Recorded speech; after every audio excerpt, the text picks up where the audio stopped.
Call the meeting, Silver Falls School District School Board to order. Attendance, all board members are present, and we'll have flag salute. Pledge allegiance to the flag of the United States of America and to the republic for which it stands, one nation, under God, indivisible, with liberty and justice for all.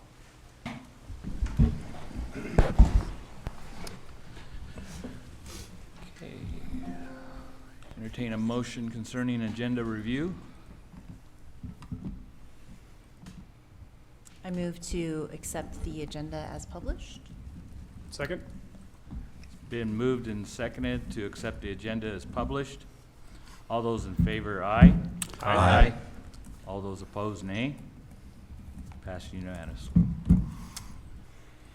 Consent agenda. Move to approve the consent agenda. Second. Been moved and second to approve the consent agenda. All those in favor, aye. Aye. Aye. All those opposed, nay. Passed unanimously. Okay. Student representatives. Oh. Hi. On your own tonight, Mariah? Yes, just me. Okay. Hello, my name is Mariah Wacker. I'm a sophomore and one of the ASB school board representatives for Silverton High School. I am very excited to announce that we are scheduling interviews to find our best Fox Ever contestants this week. Our school is excited to reveal who will be competing this Best Fox Ever season to help raise money for SACA and Medical Teams International. We would absolutely love your help uplifting these kids through their fundraising efforts as they support their community. Our show date is April 19th, so make sure to mark your calendars and spread the word. Next, we are excited to announce that the winter sports are working hard and bringing their season to a strong finish. The varsity boys and girls swim team are gearing up for districts this weekend and a state competition next weekend on the 21st and 22nd.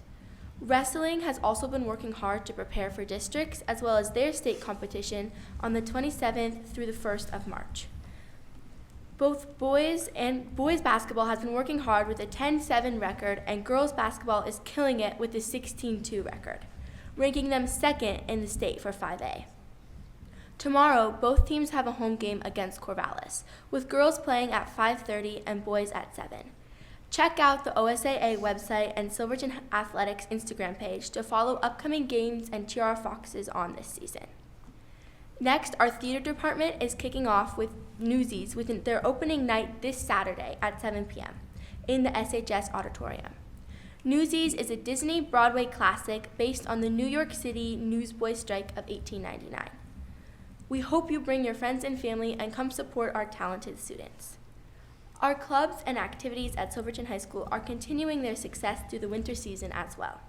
Our clubs meet once a month on Tuesday at the high school during AG and other times outside of school as well. We want to make sure everyone knows that we continue to post information about upcoming events and happenings at the Silverton High School on social media pages through Facebook and Instagram, as well as the Silverton High School website and on Parent Square. We are excited about what's in store for the continuation of this school year, where our focus is to be great Foxes who exemplify our Fox values of respect, dignity, compassion, and inclusion. Thank you everyone for all your support and hard work to ensure we have the best school year possible. Go Foxes. Thank you. Thank you. Thank you. Great job.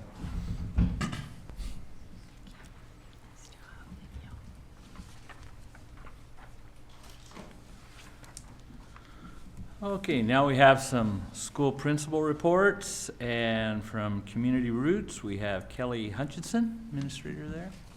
You'd come on up.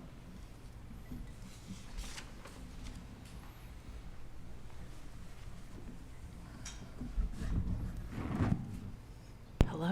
Hey, Kelly. I'm Kelly Hutchinson. I'm the interim administrator of Community Roots Charter School here in town. I'll just tell you a little bit about our school and some of our achievements. We're a public Montessori. We're the only rural public Montessori in the state of Oregon. We have 97 students, 14 staff members, and we serve grades K through 6. We embrace the Montessori philosophy of education. We integrate core, like Common Core state standards into that as well. We're passionate about outdoor education, social justice, peace education, anti-bias, anti-racism, all that good stuff. I was wondering if you could see the slides. Part of our strategic plan is just helping students and staff thrive, having wise operations, and engaged community. So that's kind of what we strive for. Generally, we have 1 kindergarten class, 2 lower elementaries. We're a Montessori, so we combine years together. So we're in sets of 3. So our lower elementary are years 1 through 3, and our upper elementary are 4 through 6. So we have 1 kinder, 2 lower elementary, and 1 upper elementary classroom. Each kinder and lower elementary have both a teacher, which we call a guide in the Montessori world, and an assistant, and our upper elementary has 2 guides and 1 assistant in that classroom. We also have an early literacy specialist and a float, as well as an administrative staff. Generally speaking, as far as challenges go, we are looking at retaining more students as we go into the next school year, particularly 5th through 6th grade. So Montessori runs in a 3-year cycle. So we finish at 6th grade, but obviously some students want to move out at 6th grade. So that's one of our initiatives moving into this enrollment period, is how can we keep 5th graders moving into 6th. Generally speaking, we try and focus on coaching for staff through DERS assessments, balancing class sizes. We follow a Montessori curriculum that, like I said, aligns with Common Core. So we have our own system that ensures that we're meeting all of those standards. Some of our highlights and celebrations in the past couple of years, I won't highlight them all. We had 2 chess students last year, and we placed in the top 8 in the regional tournament. One of them was only a kindergarten student, who was very good at chess. We have performances by the West African drummers and the taiko drummers. We try and do a lot of cultural education. Our PTO does a really great job of that side of things. Our students are really passionate about the community, and they put on a lot of nights, like trivia night, play performances, holiday bazaars, different fundraisers for different initiatives. We took, one of the big highlights from last year was a field trip to Grand Ronde, where the students learned part of our native curriculum.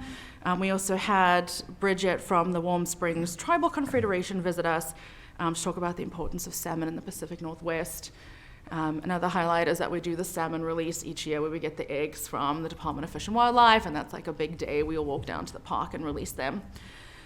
And then obviously fundraising is a big part of our school as a charter school. Last year, we raised over $60,000 through various initiatives. Most of it comes from the auction that we do in April. We just try and be active in the community, and we have a lot of parent engagement, and that's Community Roots. Okay. Thank you, Kelly. I don't know if Board you have any questions? questions? I know quite a few people that go to school and they just love it, so thank you so much, Kelly. Yeah. Thank you. All right, thank you. Thank you.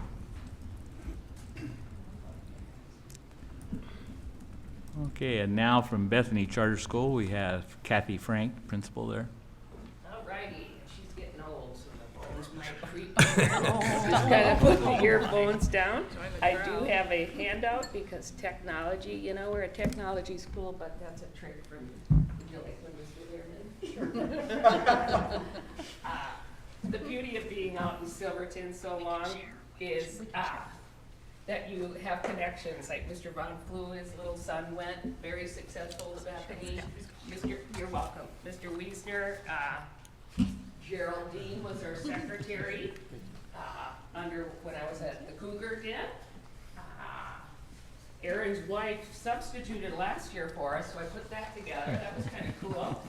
Saw you at the track meet. And then Buck always likes my positive energy. And that is appreciated because I am kind of a hyper lady. So here I am. This is our presentation.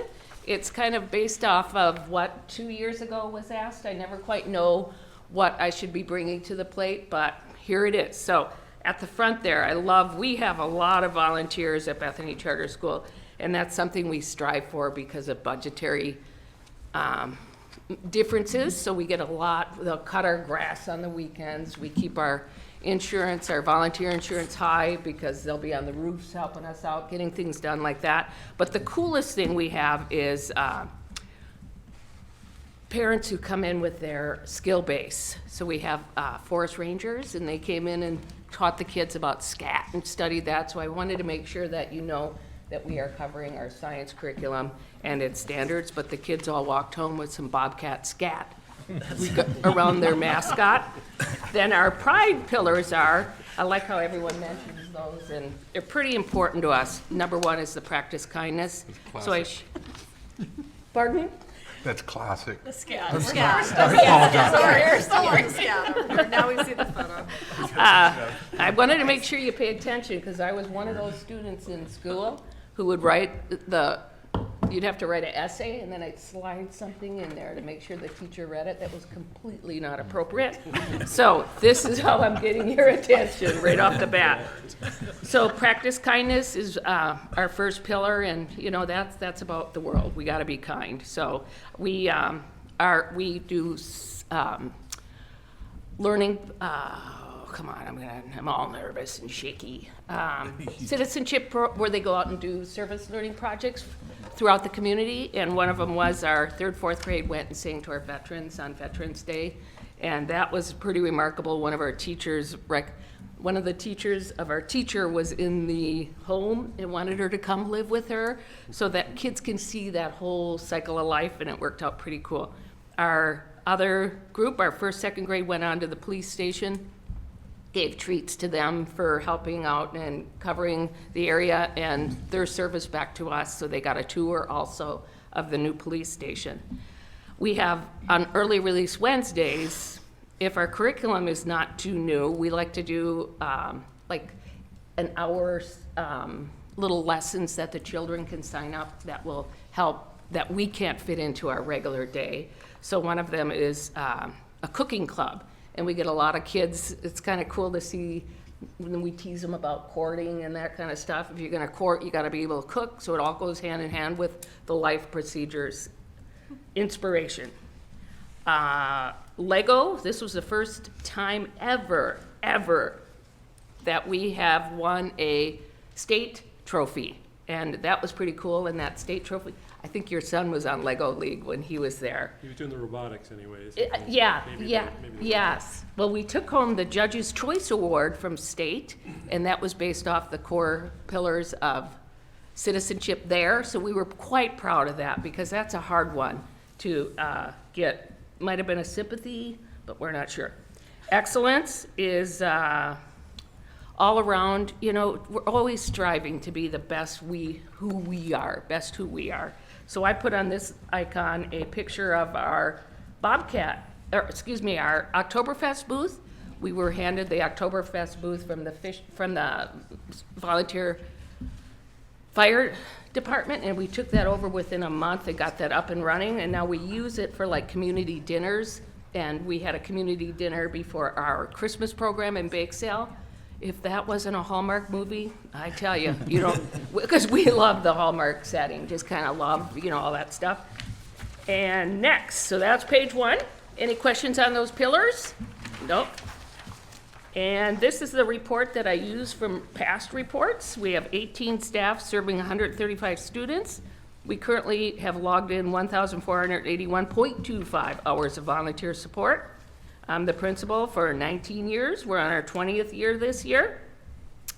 There's our mission statement, our goals. I bank in with the district goals always because that makes the grant process a lot easier on us as well. Yes. So we currently are adopting a brand new K-8 science curriculum, and it's called Amplify Science. And it's a pretty neat, hands-on, all kids from K through 8. Because if you know in a K-8 school, it's super hard for you to be able to master each areas of the curriculum. So this way, even our 7th grade staff will take a science kit that has all the materials collected in it and be able to teach the standards, which to me, I taught at that K-8 level, and you just cannot master that's the beauty of town middle school, if anyone asks, is that you have a science teacher that can teach science and know it well, as opposed to social studies, English, blah, blah, blah, blah. So, we're excited about that. That's coming out of SIA monies, and it fits everything we need for curriculum. Multicultural, perfect. We reviewed it, staff put into place, looked at it, tried a kit, that type of thing. Goal 2 is our SEL goal. That fits along as well, and we are, we do not have a counselor, and Mrs. Kimberly and Kim and I were kind of looking at that to see where that stands, but we do have a lot of fun. I'm a human that believes that if you're having fun, the kids are having fun. Every day's exciting, new. You're singing, you're playing, you're active. I think you're doing well. So I'm kind of the counselor right now. I know each student inside and out. We'll look at that if we have to move into a counseling I've talked position. to Odie about that a little Yeah, bit. yeah, Touch but- base with you. Yeah. So within our icons down below, you'll see, and I'll get to one of the coolest things that we're putting in that I think will thrill them for centuries to come, is a embankment slide. We're getting a huge amount of dirt all in, look at. But it's ground level, checked with the insurance company, all good to go. Okay, Yeah, that's fun. I know, because imagine that, you climb up the hill with a rope, boom, boom, boom, boom. You go zipping down that hill. So, here we go. Right, Mr. Did you Laird, say you're getting dirt or you need dirt? we're gonna get it, hopefully from the Schurter, they kind of, as soon as we call for some dirt, we've got it paid for and it's in the storage at the place, because we can't really work on that until April. But if you have dirt that I you are have a lot willing, of dirt. I'll talk to Tim. yes, Yeah. I'm serious, See if we can help because, you out there. yes, because we're just gonna keep on banking it up. And Okay. then we can you're all invited, we can, Slide down. yeah. Yeah, Get our slide hair down. blown, we could take photos, all that good stuff. Let's see, so that's kind of our philosophy there. Just kind of keeping them busy, fun, happy, experiencing life at a rapid pace. Next is just kind of information that goes along with us. I'm not gonna read it. Silver Falls, right there's your goals to kind of compare, and then at the bottom here, we're congratulating our 20 years of chartering, which we're gonna have a kind of crazy celebration. All the students will be line dancing. It's not one of those things where you lay out all your icons about this day in 1946 this happened, but they're gonna celebrate. We're gonna have toast to apple cider, cookies, and just go crazy. Oh, but the coolest thing is, I've got a box outside the school. Kids are just wondering what's in that box, and it looks like it has a horse shoe on it, so they think there's a horse in there. We're gonna unveil the horse. Yep, you gotta be pretty weird to attend that. No, we just do. We just have a lot of fun. Those kids are blessed to come in and just enjoy life and keep all that other stuff way out there, so they can have their innocent upbringing. Any questions? No?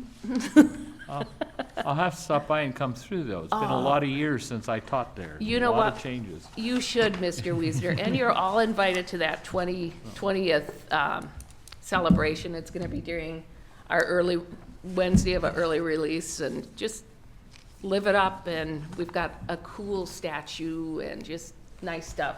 On our 5th year, we did a cast bell, so that bell, every time the children bring home a trophy, or maybe they progress to the hoop shoot, we go out into the hall and just gather around that bell, the 5-year bell. We make a big announcement, ding, ding, ding, ding, ding, and just go crazy. So it's good stuff. And our test scores are good, if you can believe that. Yeah, I saw No, that. the Yeah. song. Yeah, they are Yes. good. Song. Yeah, thank you, Kathy, they are. Yeah.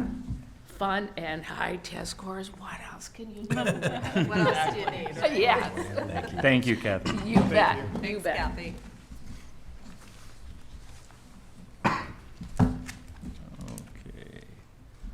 Silver Falls Education Association.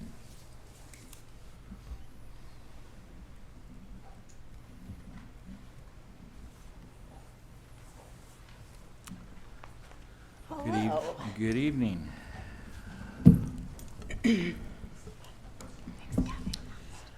We can officially say that we're halfway through the year.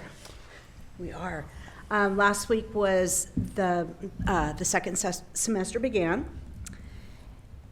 And we had school delays and school closures, so it was a crazy first week for the semester. However, we are extremely thankful to our district leadership for taking staff and student safety into consideration first and making those calls. We know how difficult it is in a district that is as geographically diverse as ours is. Excuse me. So we've all begun to adapt to new schedules and responsibilities this year and adjust to how we can meet the needs of all of our students.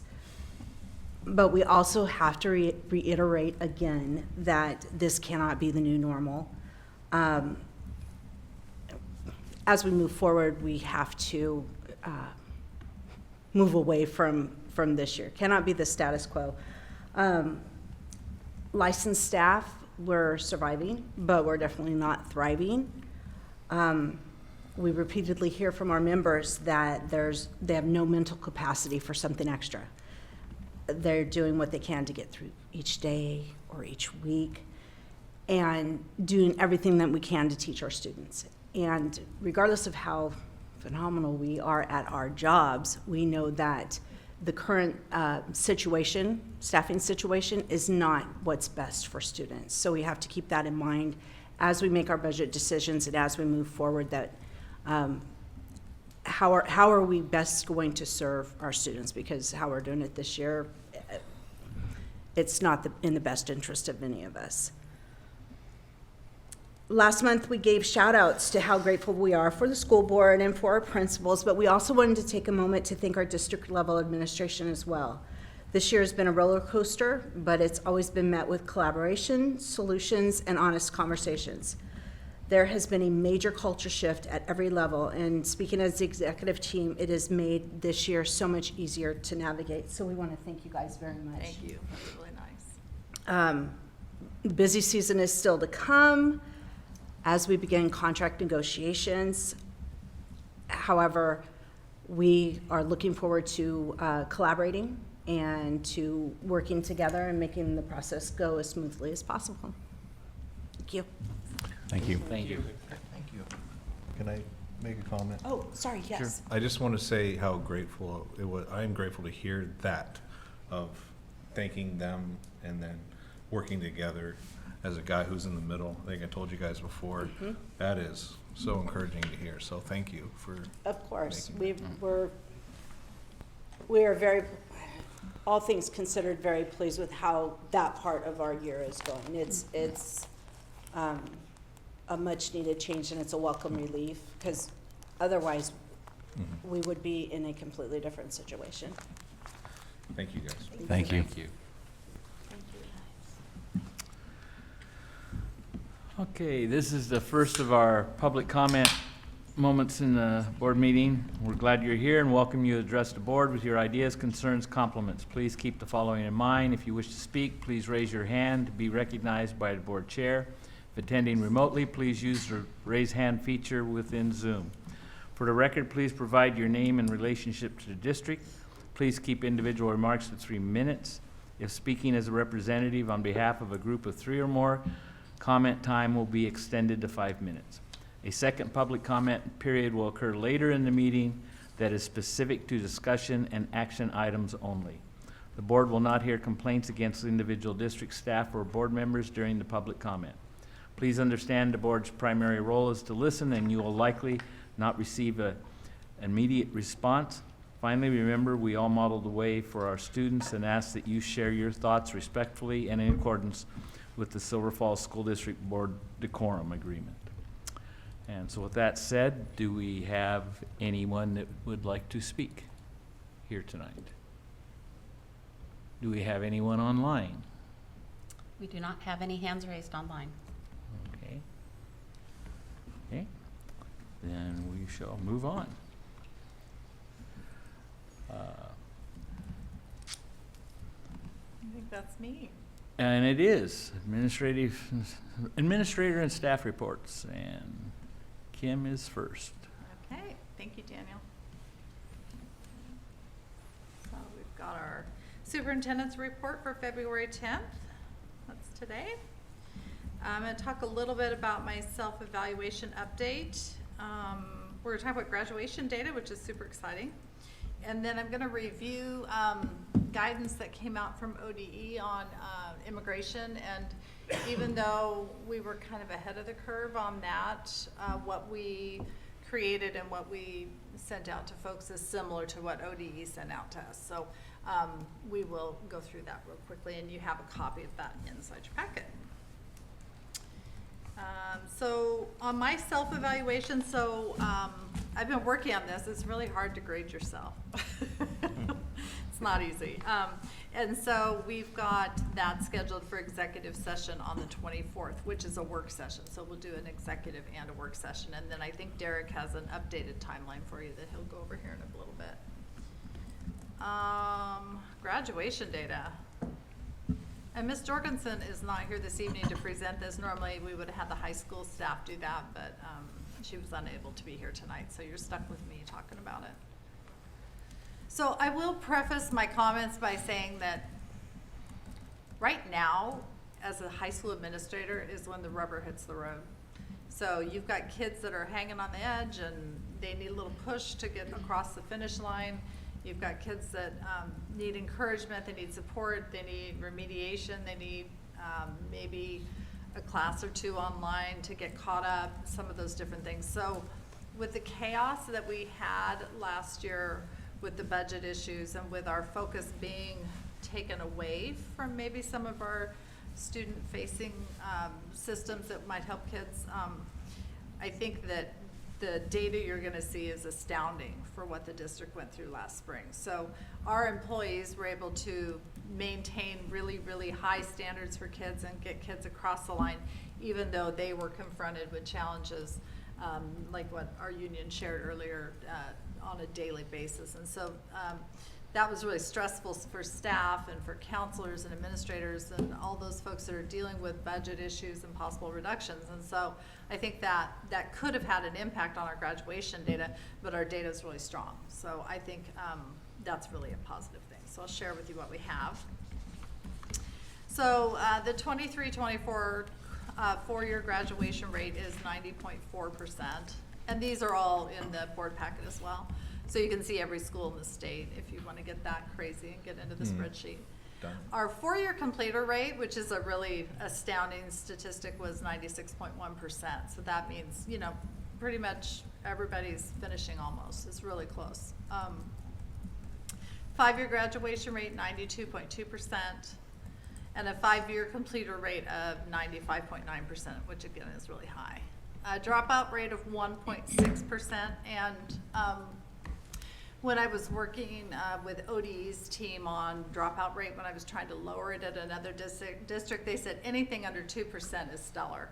So when you're trying to, 2% is like the golden standard. You try and get under that. And so we're at 1.6%. And clearing students as we go. And, you know, I think our data is really amazing, which is a testament to the whole system. But Heidi Eberly does a lot of work with our data. And so when you're in December, ODE releases a list to us, and it shows students who are non-completers. And so Heidi's trying to clear those kids. So if you had a list of like 25 or 20 kids, the more you can clear and say, oh, this kid graduated from Salem, or this kid did Job Corps and, you know, finished here and finished there and did a GED, and then you recode them, that helps your rate. So you have about a month to increase your rate and clear up any errors there are. And so when I first knew the date, I rushed into Heidi, I said, you know the data comes out soon, and she's like, Kim, I got this. And she really did have it. I didn't have to even tell her one thing about it. She knew everything about it. So it was really refreshing to me, because in other districts where I've worked, this data, if you don't take care of it, it can really impact your dropout rate. And that isn't really what's important here. What's important is getting the kids to graduate, right? So having a real focus on getting kids across the line and what we do to support them. And the most important statistic on this sheet is that 9th grade on track rate. So almost 93% of our kids are on track to graduate, which means they didn't dig themselves a hole freshman year. And so having the systems in place that help kids get the correct amount of credit freshman year, 9th grade, is really important. And so then also tracking that in 10th grade is really important, because if they get off track in those early years, then it's really hard to get back into a place where you will graduate on time. So we only had 8 students who did not complete graduation requirements, and I wish that was a 0. So we'll shoot for 0, but these are still really stellar statistics. Kim, before you move off Yeah. that, can you just tell me what the difference between the graduation and what's the difference between a person that's a completer that didn't graduate? Yeah, a completer could be somebody that got a GED. So like when you're factoring in the 4-year graduation rate, they don't let you count GED of completers in that rate. But in the 4-year completer rate, they do. So if you're not penalized. Well, you are penalized for it necessarily, because you're saying that they didn't get some type of diploma in a 4-year span. So they start that, the time starts your freshman year, and they track it for 4 years. And we don't have our own GED program, do we?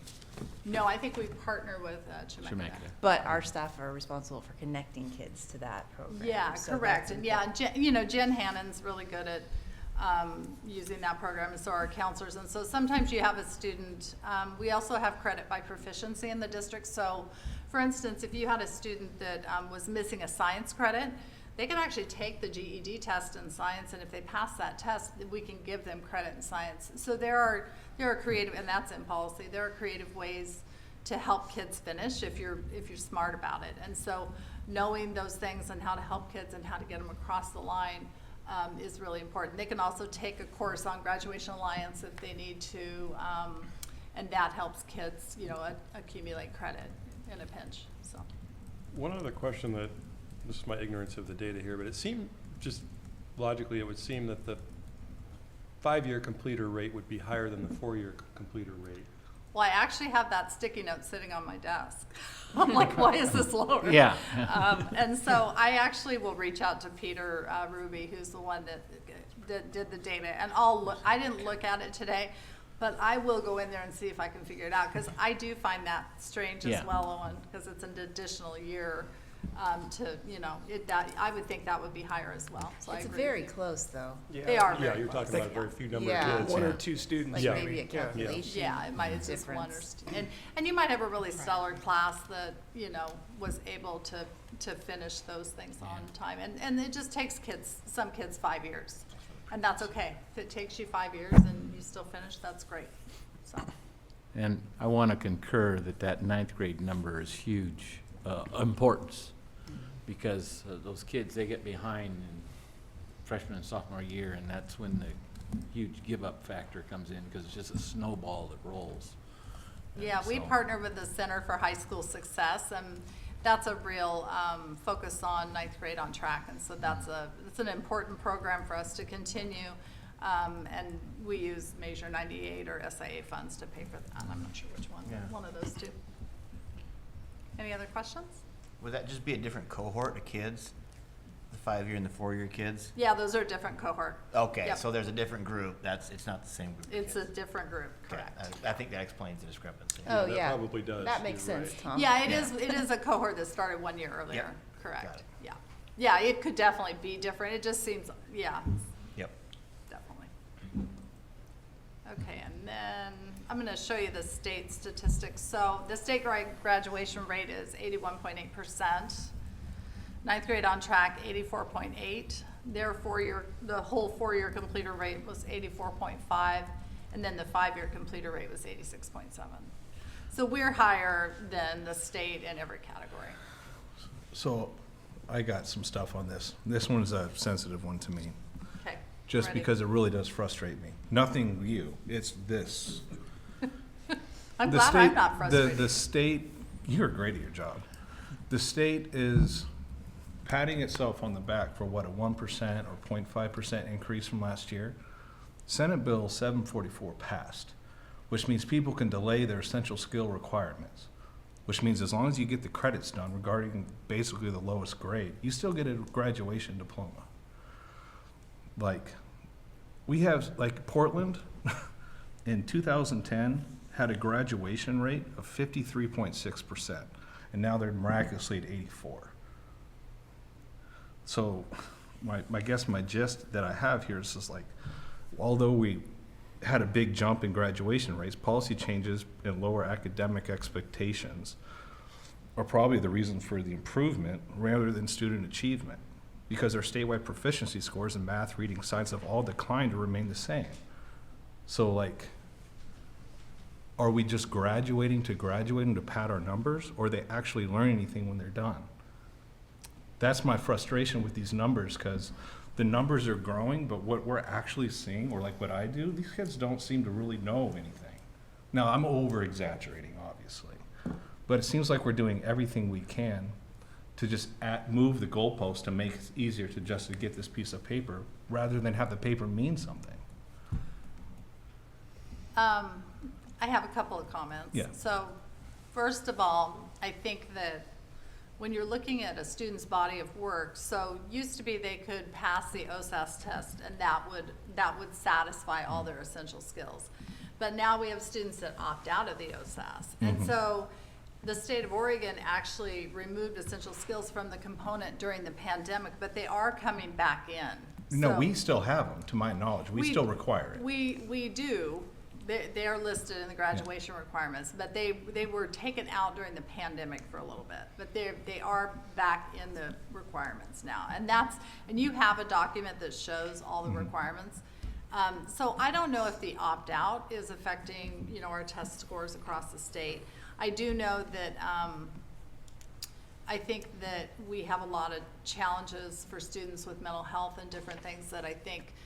Anxiety, I think there's a lot of things in play here that cause students to have, a more difficult time.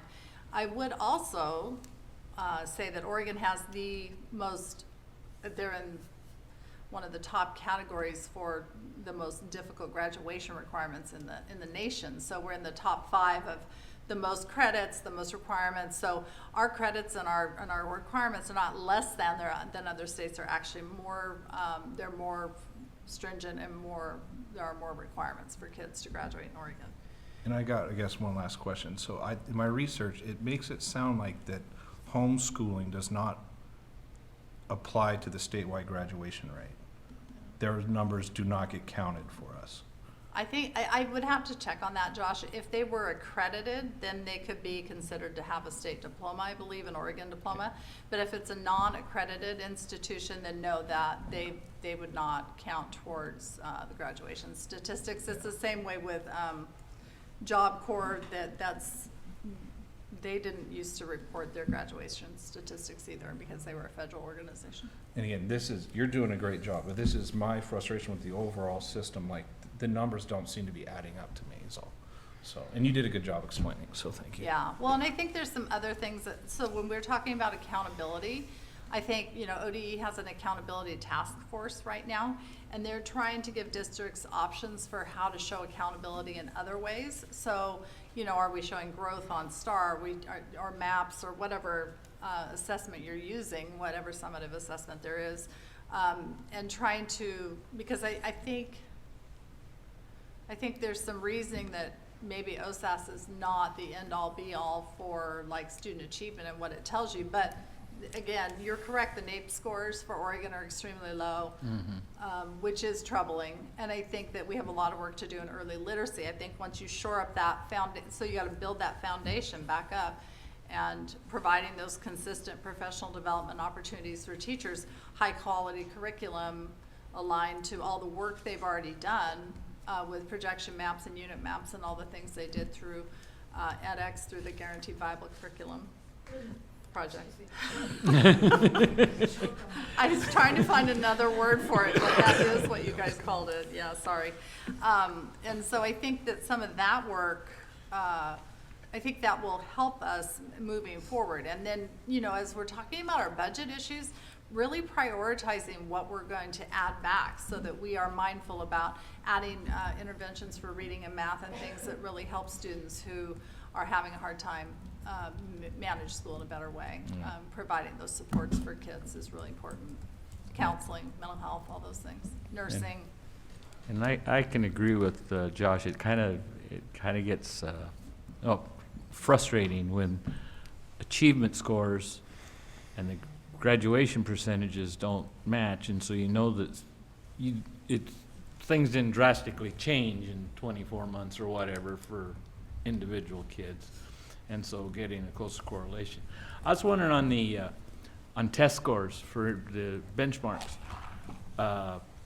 Maybe I haven't dug deep enough. Maybe if I just make one more click, I could find this myself. But can you get raw numbers as far as who took, how many took the test? Oh, yeah, we have our participation rate. Yeah, we know. What the percentage. Yeah, 'cause I can send you that That would report. be, Yeah. that would be helpful to know as far as, so to speak, the validity of some of Yeah. those numbers. I will add that when I was director of teaching and learning and in my previous role as a superintendent, I did see a lack of alignment between, like, we took the STAR early literacy test in my previous district, and we'd take dibbles, and like, you know, I'd have 40 or 50, 60% of a third grade class at benchmark. They'd be all blue and all green on STAR, which is what you want to see. It's a sea of blue and green. It's beautiful.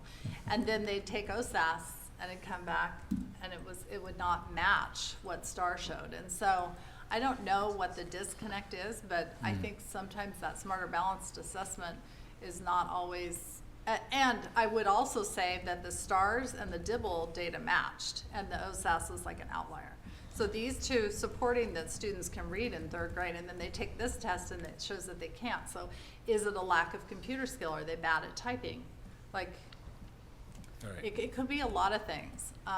And so I think really diving in and seeing how we can support kids is our best, and making sure our teachers have really good, high quality professional development that is close to their classrooms so that when they are learning about things, it's things that they can use that aren't in a vacuum that are worthless for them. Right. Worthless PD. And Maybe it's because STAR takes one period and the OSAS takes forever.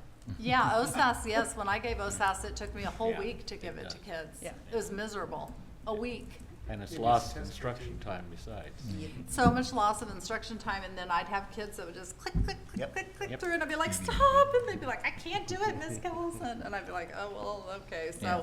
I think there is a measure of that as well, probably for us to test frustration and fatigue, testing fatigue. Yeah. Any other burning questions? Go ahead. Okay.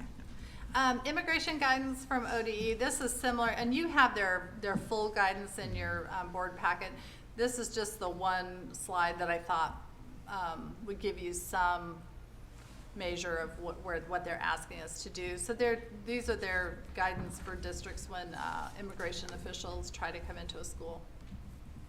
So Oregon is a sanctuary state, and so there's conflicting guidance between the federal and the state entities, and they don't really mesh. And so what we're trying to do is just protect and support our students inside our buildings, and protect FERPA law, and maintain, you know, the privacy and the integrity and the dignity of our students. And so, you know, it just stay calm and professional. Make sure you ask ICE agents, you know, what they need, who the request is for.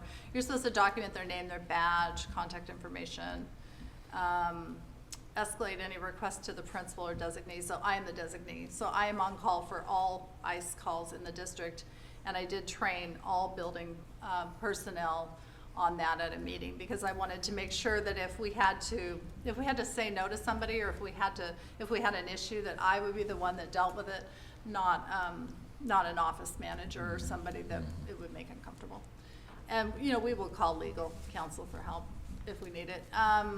Kim, And, yes. has there been even a single case of this yet? I have a hard time believing this has even happened yet. Not in Oregon. Chicago schools, public schools had ICE agents try to come into their buildings. We haven't had any entry issues in Oregon that I've heard of, and I don't know that we will. I think, I mean, in reality, I think that immigration officials are not they're not interested in schools. Probably would be my guess. Kim, how would this differ from, you know, any other law enforcement investigation? It's not any different. So this is exactly, this is exactly how we would treat law enforcement. So for instance, here's an example.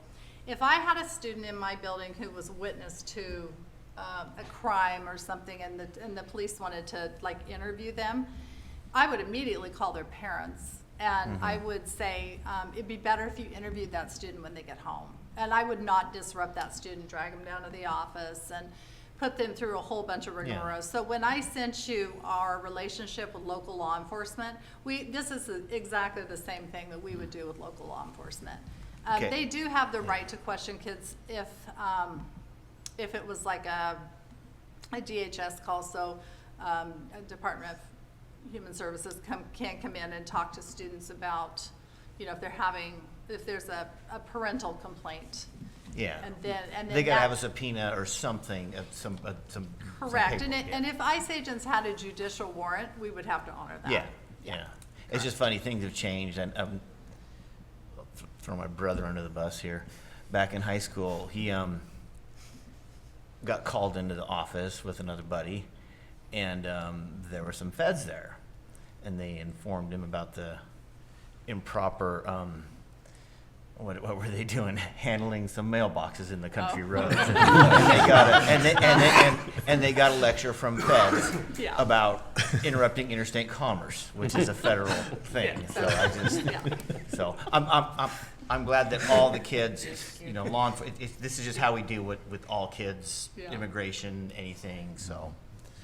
Yeah, it's the same basic stance, and so it was a good education for everybody to just a refresher, and we put guidance on the computer for families, so you know if they need help with anything, there's all kinds of resources for families online, and we did the best we could to just make everyone. And in sharing that little humorous story, I don't want to compare that with some immigration issues that really have some people really concerned. Yeah, and we want our students to come to school, right? So.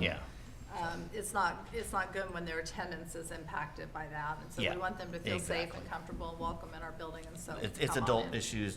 That's adult stuff. That is adult stuff, and we're trying not to politicize education. We're trying to support all of our kids. Good. Can I share a quick story on this one? Yeah.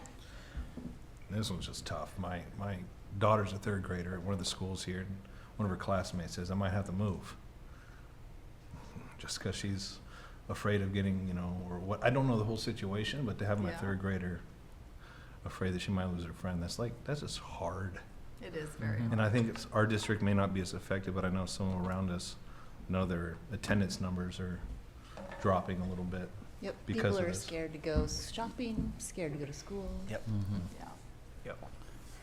And the sad thing is it might not be based on reality, it's based on rumor, Yeah. right? Or But fear. still, people are scared, and they're gonna, you know, Yeah. do what they think is the best. Kim, I might have, sorry, didn't mean to. Go ahead. Kim, I think I might have asked you this last time, but just your answer escapes me. So do you know if ODE's communicating this to the federal side, just so, like, if there is an instance, like, is there any communication there whatsoever? That way they know, like, hey, if you come to Oregon, this is kind of the guidance, here's what to expect if you encounter, you know, folks at our schools, is what we're informing our.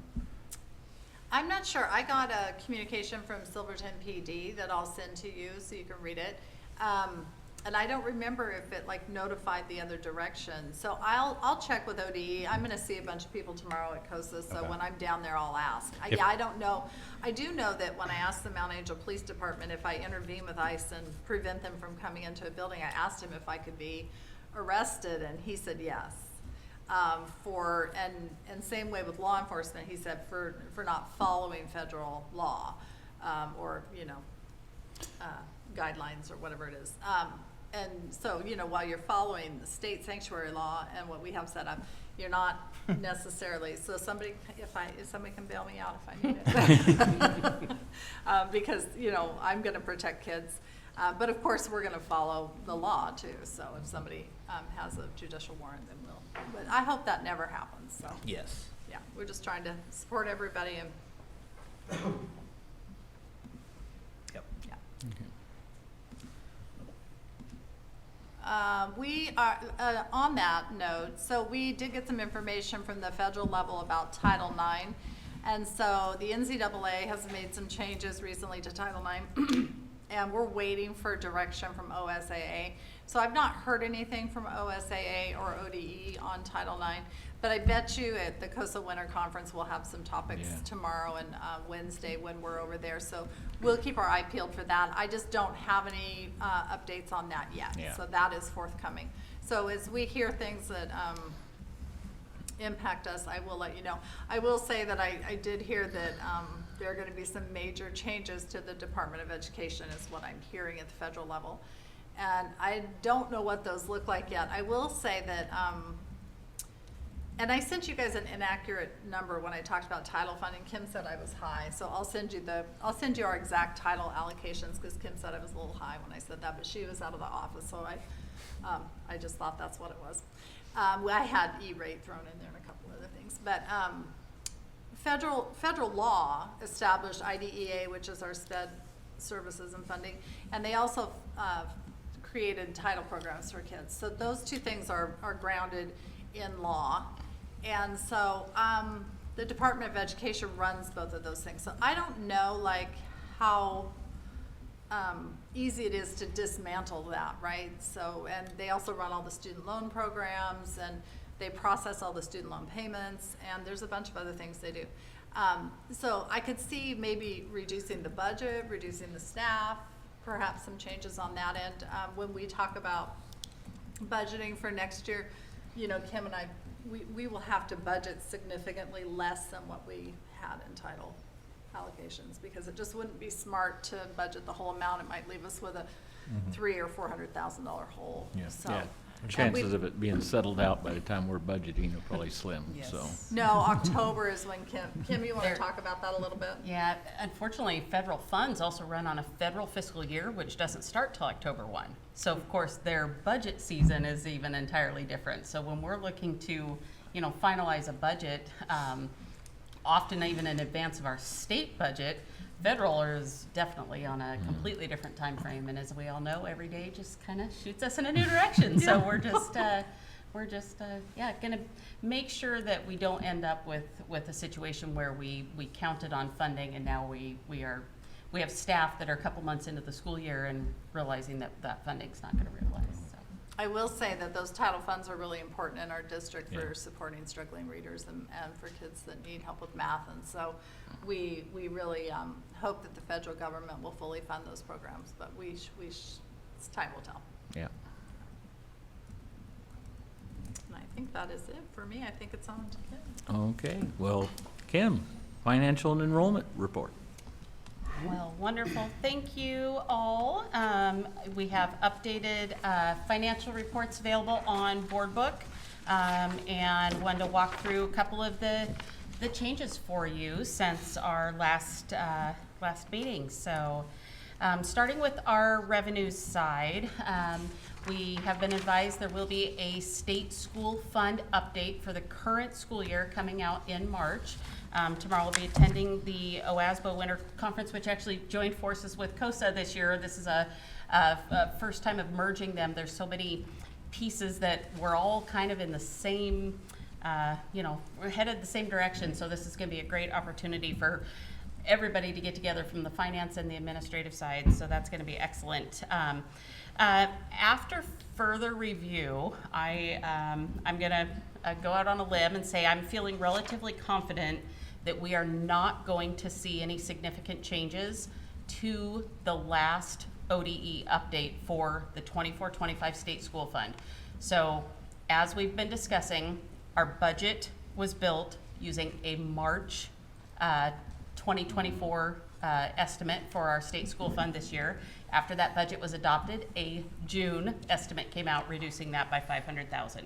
I do believe 24-25's state school fund will be approximately $500,000 less than what we have budgeted. However, I have, on the flip side, I have been digging and digging as much information as I can find, because I really feel like it's important for a district to not be surprised by what is known as the reconciliation payment for your prior school year. So every May, you get a reconciliation adjustment, and it could be a positive adjustment or a negative adjustment for your prior school year. So May of 2025, the state is going to come to us and say, hey, for the 23-24 school year, we gave you X, it should have been Y. And is that going to create a positive adjustment on your May payment, or are you going to owe funds back to the state? I have not updated the report with this information. I need a couple more days, and I'm gonna do a lot of networking over the next 2 days at the conference to try to get the inside scoop from other districts. What are you seeing? What are you seeing? But based on what I've found, in 23-24, prior school year, our actual property taxes that we collected in, our revenues that came in, were less than what we were funded at for 23-24. And I think I've talked to you guys about the, So what I did call we a get more yo-yo state money? effect, right? So we had told the state, our estimate was that we would have approximately $9.9 million of property taxes come in. That actual number came in less than that, meaning we did not receive $195,000 that we thought we did. So that is a positive adjustment for us on the state school fund. Additionally, we estimated what our transportation expenses were going to be for 23-24. We estimated that to be at a particular number. I apologize. We estimated that our transportation expenses were going, what we call net transportation expenses. We estimated that our grant for transportation, which is 70% of everything we spend on transportation, we estimated that that was going to be $2.38 million. That's actually, I'm projecting coming in at $2.62 million. So that's another positive adjustment of approximately $240,000 on our state school fund. Additionally, our final ADMW, which is our student enrollment plus weights for some of our students in specialized programs, that is going to come in about 5 ADMW higher. So with all this put together, what I am verbally projecting, and again, this is not on the revenue report, that we will see approximately a $450,000, if not more, positive adjustment in our May payment, which if we think about, we had a $500,000 possible over budget, if you will, we may end up coming in very close to on budget this year for what we expected the state school fund to be at. Be in a wash eventually. So. That is my projection right now, that we could end up, we may be around $100,000 short, but in a a budgeted line item of that size of $38 million, if we can be within $100,000, I will be very, very happy. So again, that is not reflected on this report, but I do expect an update for you in March that I feel relatively confident about. So extremely positive news that if, as long as, we're part of a pool, right? The entire state is part of the state school fund. So if there are significant fluctuations in other schools' 23-24 final numbers to what they had projected, of course, we're all sharing in that adjustment as well. So more information to come on that. Then, Kim, if just a follow-up question, if the adjustment came back and was just neutral, we didn't gain anything, we didn't lose anything, we'd still be looking at that 500? Correct. Okay. It would be as presented tonight on Okay. on the revenue report for that line item. Okay. Again, if that adjustment comes in at 450 or closer to 500,000, we could see less than $100,000 swing right there. So pretty optimistic on that side. So, you know, as this report sits in front of you right now, really the bottom line is that I'm projecting revenues, as on this report, approximately $400,000 higher than budgeted. Again, if that state school fund move comes in, we could be looking at $800,000, $900,000 higher than budgeted. It's important to note that of that, shortly above that bottom line, our ending fund balance, when we built that budget, we really thought we'd only be rolling forward $1 million. It really rolled forward at 1.68, so about $680,000 of that, what we call $400,000 excess revenue, is due to that increased ending fund balance. A lot of moving parts. Just want to keep everybody on the information there. Any questions on the revenue side? I've got two. I might go to the expenses, like as food service. I see the school like, how are we tracking food service? Because yeah, typically it's a major red area for us. Yeah, so these reports, and you know, I would love to say I've got every fund reported to you every month. This is only our general fund. Okay. All food service activity, with the exception of something called a school lunch match. Yeah. All food service activity must be tracked in a separate fund that is known as a nonprofit food service fund. That fund is not allowed to carry an excess balance. That fund technically should not be carrying a negative balance, which is why our auditor said we need to make sure to make that fund whole this year. And that's been a difficult piece because it has been negative for so long, and we continue to run at a deficit right now in our operations. So continuing to explore everything we can on that food service fund, but food service would not be captured in your general fund reports. And then the last one I got, 1990, this miscellaneous local revenue, is that donations? So yeah, that is a piece that is, yes, very difficult. We must, those are in essence often donations. It also might be a grant that is not through the state, not through the county, and it must be coded as a miscellaneous type of revenue. So while it does say, you know, local, it could be if, and I use the term grant loosely, but maybe a source of funding for a specific item that is not technically a grant, but might be something. That number varies quite significantly. I do not believe we are going to see anywhere near the $195,000, which is why I have reduced that. Right now, projecting potentially another $85,000 coming into that, but that number will probably ratchet down if we don't see some other funding streams. Past years, items in that line item have included, we were part of a nationwide class action settlement with Juul over a vaping, some marketing they were doing to that. That deposit in there reflects one of the payments we've received on that. We have a couple more years of just an annual payment on that to help vaping prevention and cessation and detection and stuff.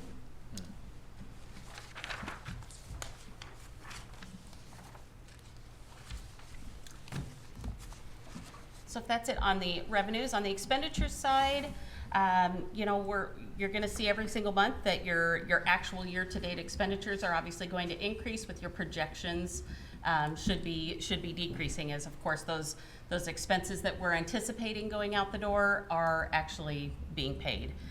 There are a couple new items of note. So near the top, you may notice in our over and under budget column that we all have kind of got used to last year, we do have a line that actually kind of surprised me when preparing these. Our middle school and junior high school extracurriculars. So this is all grades 6 through 8 in all schools throughout our district. That line is showing over budget.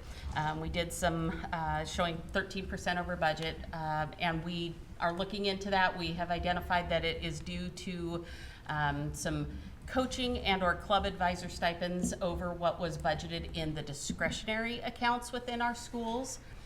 The reason I bring this up is our schools have discretionary accounts where they can choose what to invest those funds in, and they project where they think they're gonna put those. Where are the needs of my school going to be for next year?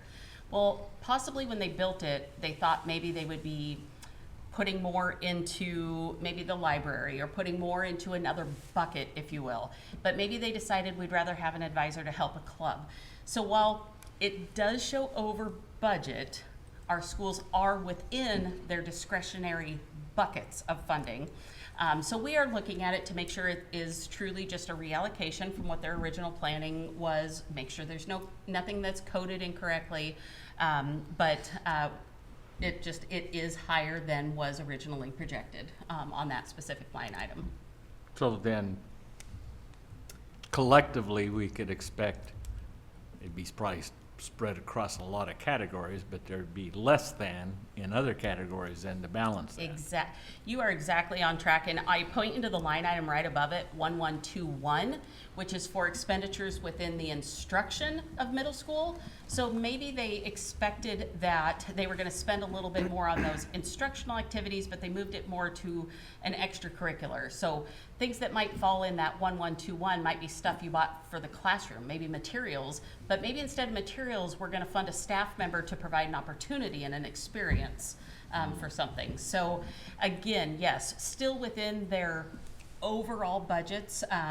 Discretionary budgets are very difficult to really nail down line by line by line which place it's going to go. And so we have verified again that their spending authority within those discretionary budgets is still there. We're just verifying that is just possibly something that we want to record as possibly a transfer from 1121 to 1122 code. Yeah, an example would be, Elise Hansen told me that the referees for basketball are really expensive, and she said that was a hit to her discretionary budget, and she's like, she goes, I don't, I need more in there. So she was running short, even though she volunteered and did her own reffing for volleyball. So she was trying to save some money, but that it just was more expensive than she thought it was going to be. Yeah, it's my understanding they took quite a jump this year. Across the board, we are shocked at what official services are coming in at. But also they're getting officials now. Yeah, hopefully they're getting more. Just getting them, They've almost got their supply quota and of what they demand, need. yes. And then, the second item and of greatest note is if you follow down the numerical values, function 2550, that is our expenditures for first student. And that is something that, in full transparency, due to our workload, the analysis portion of my role has not been happening this year. So it's disappointing to me that it's at this point, a February board meeting, that I'm bringing this to you. But did our analysis of our transportation expenditures for this year, and my budget is nowhere near sufficient on that line. And really, was concerning to me, although started looking into it. If we look across that line to our 23-24 budget, in 23-24 we budgeted $3.267 million. It came in at $3.835, $550,000 above budget. And what I did is went back, trying to figure out what happened. How did I miss, that number? And sure enough, in May, when I'm looking at our year-to-date expenditures and those sort of things, we had not, I don't want to claim whether we had not received invoices or they had not been paid, but our funds out the door in May of 2024, when I was building this budget, were only encompassing transportation costs through February. So when I was looking at it in May, thinking here we are year-to-date, we budgeted 3.267 last year. We're looking pretty good year to date. I'm going to go up to 3.65. Unfortunately, had I taken time to truly dig into it deeper and had the time, I'm just being fully transparent with you here, I would have realized that we were going to end the year at a much higher over budget value than we knew at that time. So again, that is essentially 1 month of transportation bills, that $383,000 that I'm expecting we're going to be over budget. So right on. Unfortunately, I'm here to apologize for missing the number on that one, and wanted to let you know that it is going to end up being right about $4 million for our first student contract this year. I appreciate your candor on that, and there was a couple of months there where a lot of hats were changing real quickly, and that too, so not to make an excuse, but for an understanding. And that's all I you know, it bothered me when I realized how off we were, and I want you and the public to, you know, I do apologize for being off the mark on that, but that is, I do feel that's where we're going to end this year. You know, transportation is a huge part of our budget, as you can see, and it is a it is an essential piece. I mean, it can be shifted. It can be, you know, we've reduced routes this year as well. You know, and it still continues to be a big hit. So unfortunately, that did swing our support services section, those 2,000 functions, now projecting that may be $86,000 over budget. If that continues to be the case, we will need to be coming to you with a supplemental budget request, because we do not have, again, that's based on my projections right now, but we do not have spending authority for that $86,000 that is above what you as a board approved for us to spend in that area. The dollars that you know, those extra funds, like you said, that were tied up last year that kind of weren't evident until basically till after the budget was made, right? So were they encumbered funds that just weren't accounted for? Were there, like you said, were there invoices that weren't received, or is that basically what happened? It is both of those. When I look back at the purchase order encumbrance, on July of every year, we encumber what we know we're spending for the year. As much as we can, we want to encumber those, right? So that purchase order was for the $3.267 million that was budgeted. And in May, when payments had only been made for invoices through February transportation, it appears you're on track in May when you're thinking, okay, we've spent X percent. You know, we definitely had again a lot of moving parts, and that is again due to delays in invoicing, as well as rushed budgeting. Fully own that rushed budgeting. That is a piece that was simply under budgeted. I'm not trying to, you know, call out our provider here. Did First Student not did they not get the invoices to us in a timely fashion? So I did not verify that. I would need to look at that. I do know we have some ebb and flow with a lot of vendors. I am not going to. I do not have that information available. I would be happy to look into that, but you know, that I don't have an answer for that right now. That's exactly a question is, you know, why in May have we only posted our, you know, February statements? There is a very complex, the billing to that. We do have quite a few times that we will send an invoice back for clarification. We find errors, we find on both ways, you know, hey, I think you're missing a route on here, or hey, I think, you know, we might not have this route anymore. So there are sometimes some billing questions. I will not sign off to pay something until it is accurate. So that could have been on us. I did not go back that far to find out if there was something in question at that time. Thanks, Kim. One kind of follow-up question on that. I know one of our strategies for last year trying to reduce the budget was reduce the number of bus routes. Yep.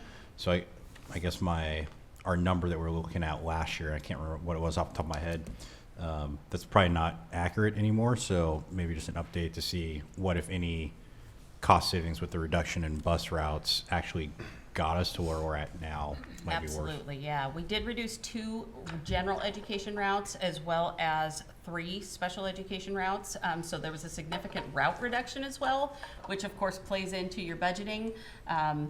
Again, if your baseline is skewed. If you got the wrong baseline to begin with, you're building off an unstable foundation. So yeah, we definitely now know that I feel very confident that $4 million is approximately where we're gonna end the year. Obviously, we have some fluctuation due to field trips, extracurricular trips. There are a lot of pieces. Athletics is a piece that all plays into this. And so definitely a lot of moving parts. Our routes, they're set flat rates per day, whether there's school or not. You know, those are, so that part's pretty easy. It's the variables. Hey, Kim. Absolutely. Yes. First of all, I know you're kind of getting grilled over this, but I think we'd all say, I mean, this is pretty darn accurate expenditures. Like, this is very well done. As far as the transportation thing, sports, I have a question real quick on that one. Is it coming out of their budget if they like add an extra team or event, or does that come out of the school's general fund? How does that work? Because I know that's one of the concerns, like we adding more teams and we want people to participate, but it's getting really hard to schedule all those. It is, and it's very hard to staff. The bus barn is really struggling to find drivers that are interested in doing evening and or weekend trips.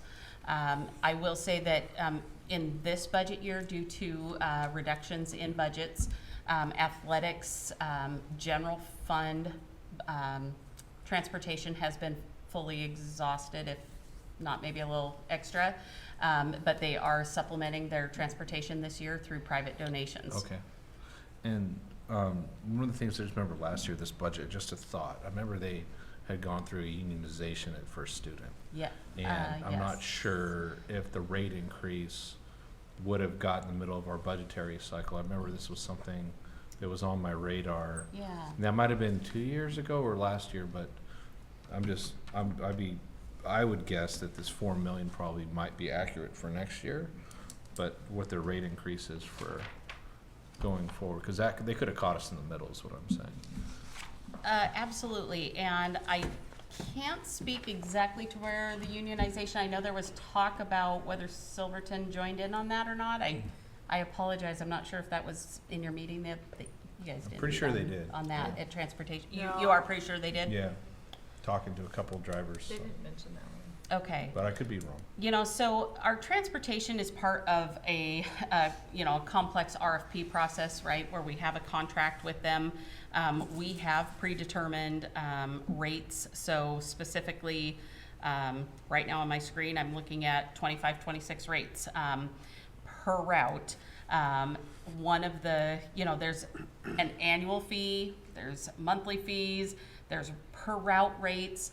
If we have an adjustment, let's say we have one student that needs to go to a specialized school, we may have one student riding a route every single day. And that can skew your transportation numbers greatly. So we have a 3% increase coming for next year. We actually already have those per route rates. You have your excess hourly rates. So things like this year, having staff shared between the middle school and the high school. When the budget was built, we thought the staff were gonna move locations. Instead, the students are moving, so now we have buses running all day long. I'm sorry to beat this down. This is my last one. Snow days, do we have to pay for those?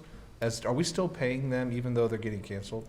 They receive a guaranteed number of days. Okay. Furlough days, we paid for. Okay. Yes. So when we were calculating furlough savings, you don't get to calculate, bus reductions. You're literally looking at wages. Good.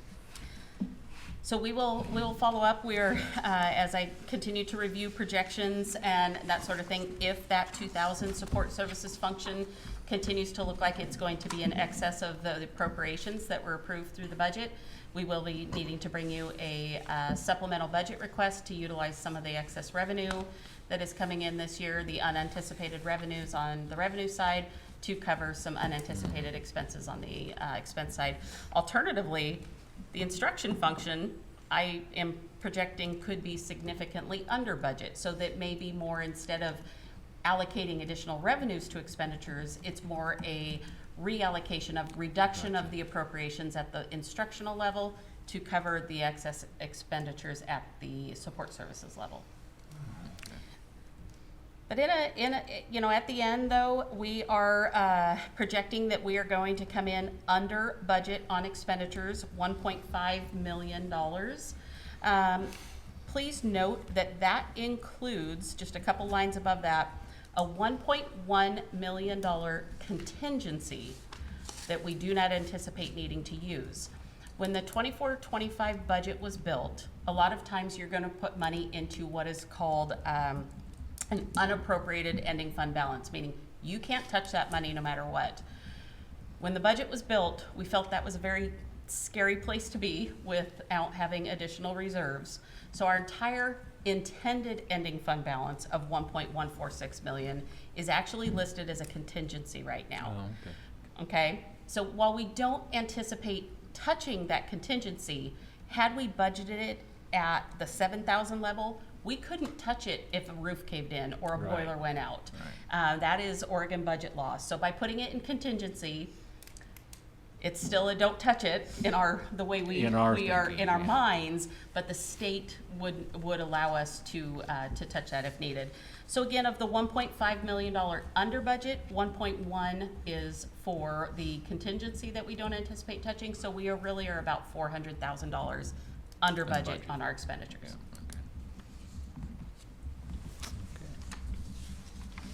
So I apologize for some of the complex, details, but I wanted to make sure that was okay. It is what it is. all shared tonight. Yes, absolutely. I appreciate your explanations. Yep, Yep. yep. Well, thank you all. So in addition to the financial reports then, there's also an updated enrollment report. Pleased to see we had an increase of 3 students net month over month. So, very, very encouraged by that. We do, in trend data, start to see some reductions from this point forward in the school year. Yeah. That is just a nature of the trend cycle. So we will, I do anticipate we will see some reductions in that enrollment moving forward, but we will keep our fingers crossed and do our best to keep them coming in. Any Okay. questions on any of that? No, appreciate No. it. Thank you. Thank you. Thank you, guys. Thank you for a very thorough report. Okay. Derek, update on the superintendent evaluation timeline. Yeah, I just want to take maybe 2 minutes, just kind of provide an update with where we're at. We're a little bit behind schedule, but I think we've got a plan to get back. Today, if you hadn't had a chance to take a look, you should have the feedback from the direct report. It should be in your email.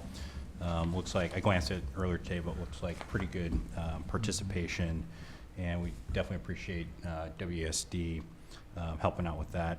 We're hoping to get the board member evals going out this week, maybe tomorrow, maybe Wednesday, and then we'll probably shorten our timeline by maybe a week. It was about 7 days.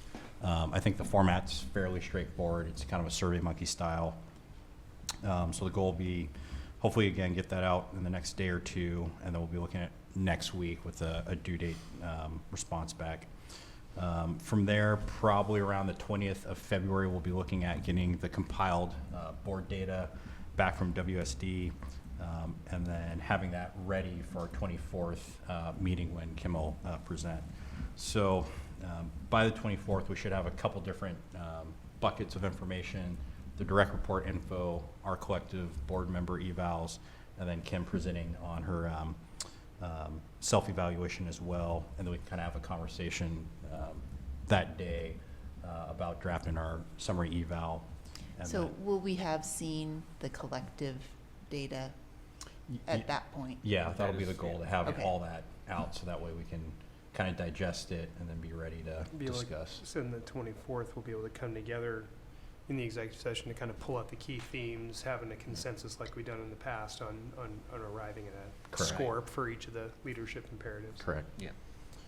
And then we'll be looking at March 10th, which is our original track date for the complete drafting conversation and discussion for the summary eval. When you send that to us, will you be able to send us the revised timeline? Yes. Yeah, I'll push that. I'll send it to Debbie and she can add it. Thank you. I just wanted to express appreciation because it looks like 13 direct reports took the time to Right, complete on the most of them, survey, yeah. and that's the first time we've ever had anything like that. So appreciate the cooperation from Of staff members, those folks, yeah. and I'm just really glad that we move forward on that. I think it's an important component. I appreciated the commentary too. It was very valuable. I think every year it's getting more and more refined and finding better ways of doing everything. And I think this year we've kind of come together, and it's probably the best in terms of information collection it's been since I've been on the board. So Derek, thank you for helping lead that. Yeah, absolutely. Okay. LSP resolution for school districts. Yeah, they send this to us every year, and it is kind of what they offer as far as services, and then we have an opportunity in April to, you know, pick and choose kind of our menu of things that we need them, the ESD, to help us with. So this is kind of their general LSP. You want to add anything, Kim? I would just say that we rely heavily on Willamette ASD's partnership for a lot of great services, and we consistently, are evaluating if that's something that is still best to be dealt with through a partnership, or if it's something that should be brought in-house. One of the very large line items, of course, on our revenue every year is the flow through of those ESD apportionments. It's code 2102 on the revenue. Whatever we do not utilize through LSP services flows through to us in the form of actual revenue. So, it's kind of another yo-yo situation that if we purchase more services with them, then we're going to reduce our in-house costs on that, because it's obviously going to reduce our revenue on that side as well. Any discussion concerning this, contracting with ESD? So when we go to make a motion on this, there's the resolution is listed there at the top? Yep, it's right at the top, yeah. I put it on board book as well, Jennifer. Oh, thank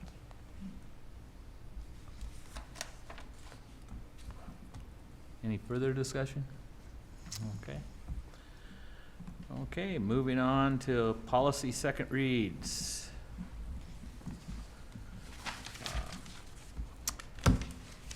EBBA. Somebody help me keep track that I don't skip one here. But EBBA. Anybody have any further discussion after our first reading and comments that were made and everything?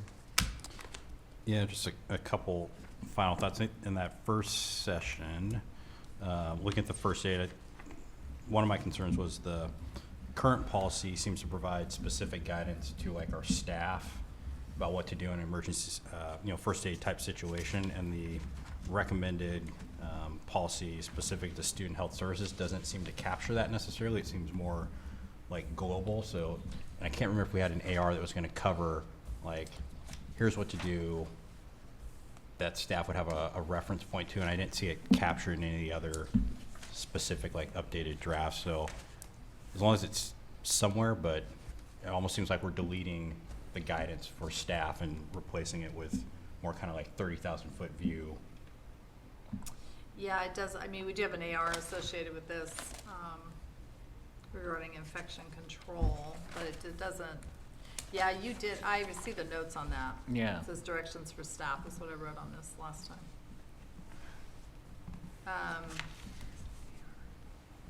Deleted this replace with highway. I could reach out to OSBA Okay. and get guidance on that, Derek. Okay. Yeah, If they you are could right here. incorporate it if you can, or an explanation for us for the third read. And then on the second page, kind of last paragraph, I want to touch on kind of what could be a polarizing issue, just for full transparency. It reads, the district provides menstrual product and dispensary with a variety of products in every student bathroom, which meets the requirement of law. So obviously there's going to be folks in our community that support that, some that don't, and some that are kind of indifferent or in the middle. I was kind of taking a deep dive at the law and what the law actually said, and I think there was, if I'm reading it correctly, the original was 2 bathrooms per public school, and then was there an amended, and that moved to every bathroom? Is that accurate? I think, That yes, I is think my that is accurate. understanding, That's yeah. my remembrance from our policy meeting. Okay. When So- Tony looked it up. So with that transition, this puts us in compliance with the state law, correct? Correct, Okay. yeah. And then costs, I thought I saw something about, is there a cost reimbursement? Because obviously there's a cost associated with anything. Yeah, there's a grant that covered that. Okay. Yeah. And that's for the covering state. our cost for implementation. Correct. Okay. Yeah, the state paid for that, yep. Okay, anyone else on EBBA?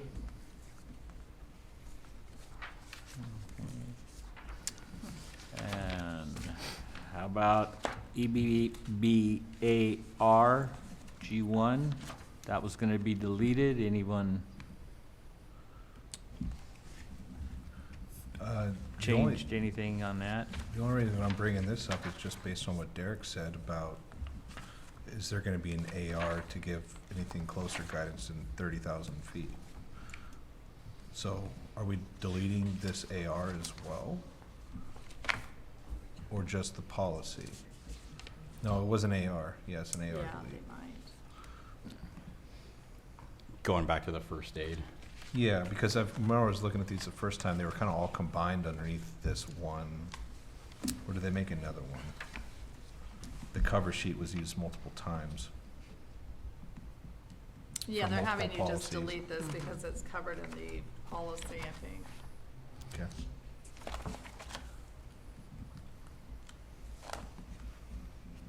So are we all clear what's happening on EBBAR? Yeah, it's just Yep. deleted, Mhm. yeah. Okay. And then EBBB.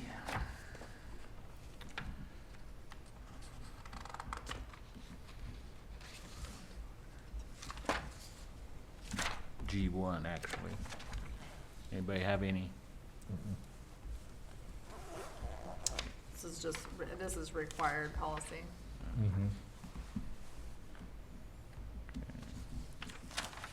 Ready to move on to EBC?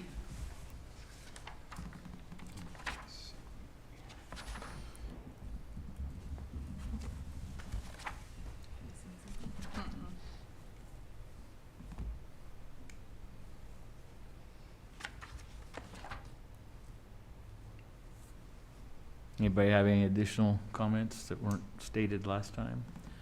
Okay, how about EBCEBCAG1? We were deleting that one, Yeah. so anybody changed their mind or anything on that? Then EBCAG1, a required one. Questions or comments? And then finally, EBCB, emergency procedure drills and instructions. Any additional comments? I just want to talk about procedure for that first aid one. Maybe we can pull that out, because usually the third read is in the consent agenda, Right. and it may be that we need to follow up on that one, so maybe we design the agenda so that one's So that one's pulled out. separate from the EBBA. whole package? Yeah, the first one. Yeah. Okay. Good. Yeah, Debbie and I'll do some follow-up with OSBA on that. Okay, on this last one, anybody have anything? All right.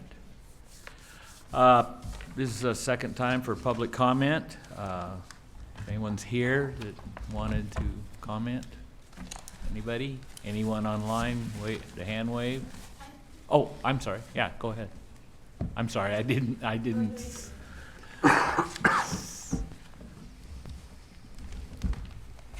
Hi there, Kirsten Barnes. I work at the high school. And I guess my comment I just want to make was on the graduation rates, kind of looking through those and just keeping in mind some items maybe for us to think about as we go through the spring.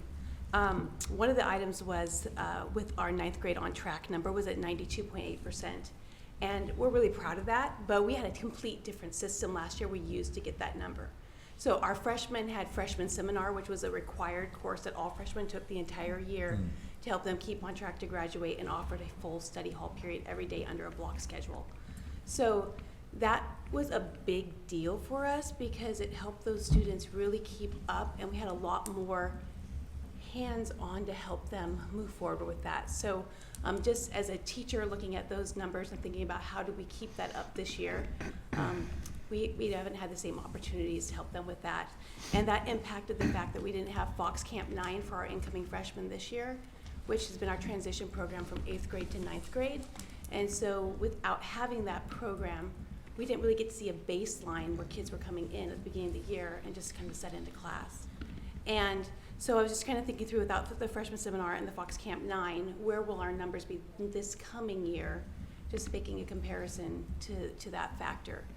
And then with our graduation rate, you know, we like being in that 96.1% and above. In fact, ODE, in a lot of the formats, when they go through their media cohort, they go through and they stop at 95%. And we're greater than 95% in a lot of different places on the bar, which we're excited about. But I really think that part of our block schedule was a part of that. And that it helped us continually push kids to go a little bit deeper and think a little bit harder and have more time to actually do that work in class. And it allowed them to know the information more than just regurgitate things and bring it back to us. And with the amazing things you can get from the internet in very quick order, on-demand opportunities are really important for us to help students to show what they know.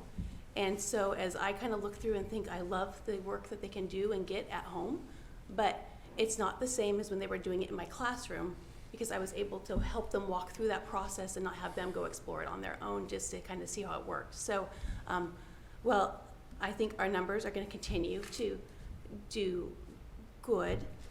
My concern right now is just the fact that without some of these things that we've had in the past, it makes it feel a little bit worrisome of where that could take us at the end of the year when we look at our numbers. And we're just to the point right now where we're being able to get our first set, report cards are being printed tonight, and kind of seeing where our freshmen ended up at this point because of how we were kind of chasing kids down. So my personal opinion, but just something from where I get to sit and work with students on a daily basis. I just see that as being one of those things that we need to be prepared for, so that as we work through that to help kids, which either if our numbers aren't where we see them being, to keep at that 92.8%, it might mean the need for summer school in order to help get to those numbers, and the need for some of those other things that we've done in the past to help us raise those numbers to that next level. Okay. Thank you for raising those points, Kirsten. Kristen, I have a question. Yeah. Josh brought up standards, and that during COVID, standards, they passed a bill that allowed us to lower standards, and my memory might be wrong. Was that like an optional thing, and could we? I seem to recall raising a concern with Scott, and I think we kept ours. That's what I thought. We did. We could have lowered them, Yeah. but we did not here. Is that correct? I would say we didn't lower our standards. I think the key also in looking at test scores just overall is to remember that families have the option to opt their kids out of testing. Yeah, we And mentioned that. I was a think big that is a thing. comment that is not talked about ever enough in the state of education that we live in, and especially in Oregon. We do our testing series between April and May. Most high school students have significant tests if they're taking credits for AP exams or any accelerated pieces of that, and their parents will choose not to have them take the state test because it's not required, and instead take the AP test. Not to affect So the then when you GPA. look at our test scores, the students who would score the highest and bring your average up higher are less likely to take the test than any other student.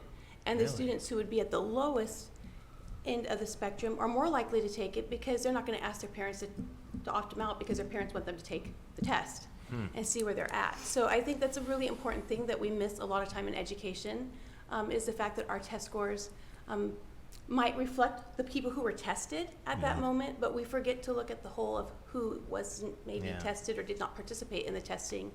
That does impact our scores, because I believe very firmly that our test scores are much higher than what are reflected on paper. Yeah. We just don't have the opportunity to see that. Well, we only test juniors at the high school level, so you're Right. missing, several years worth of data. You don't Right. get any data on freshmen and sophomores. Yeah. I mentioned that earlier too. That Yeah, I, we've And had that's that, why we yeah. were asking about numbers too, Yeah. so we could Yeah. compare.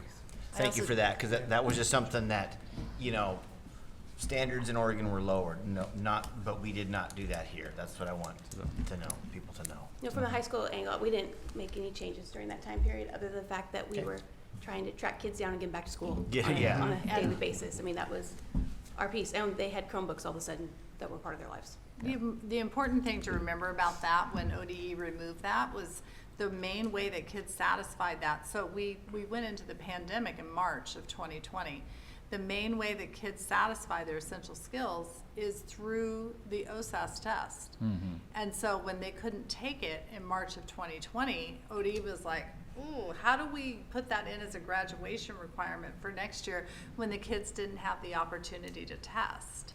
And so, I mean, that is why that went away, because that was the main way to satisfy that requirement. And so then, were you gonna put every single junior in the state of Oregon in a support class for essential skills for writing and, you know, that would have been very difficult to manage. And so that is why that went away in large portions of schools in the state.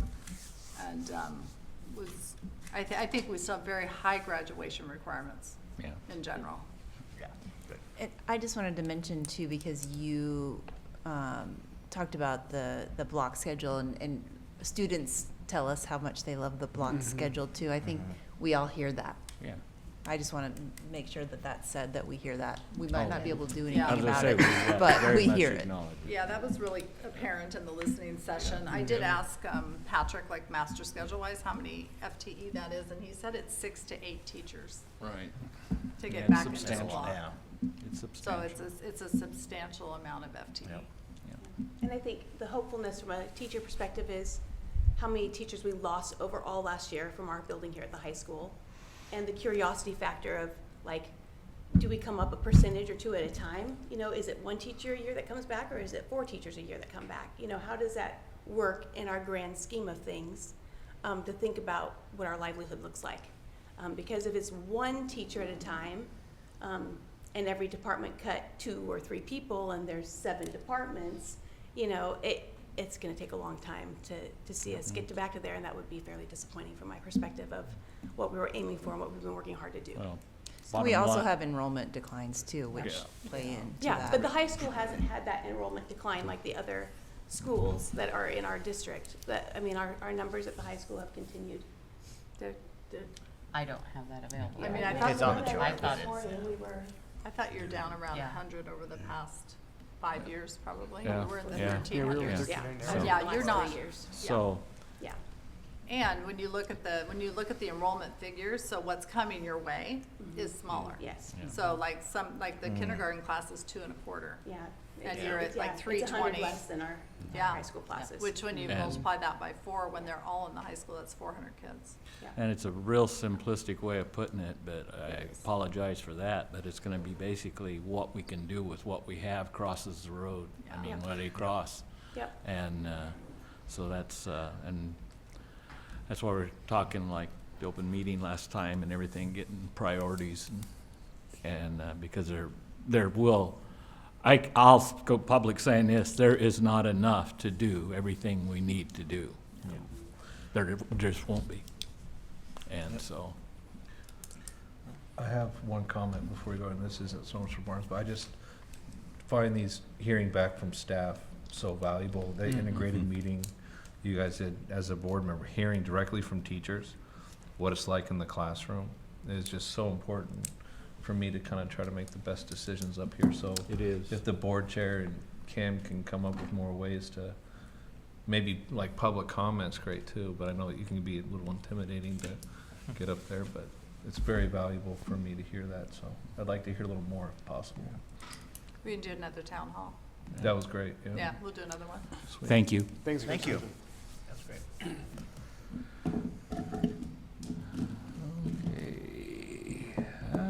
we're to action items. The LSAP resolution. I'll entertain a motion on that. Did Jennifer have it? Be it resolved that pursuant to the provisions of ORS 334.175, the Board of Directors of the Silver Falls School District approves the following 2025 through 2027 local service plan resolution. Second? It's been moved in second to adopt the pursuant of provisions for ORS 334.175. The Board of Directors of Silver Falls School District approves the following 2025-2027 Local Service Plan Resolution. All those in favor, aye. Aye. Opposed, nay. I forgot to vote. I'm an aye. Sorry. Okay. Passed unanimously. Goes really fast now.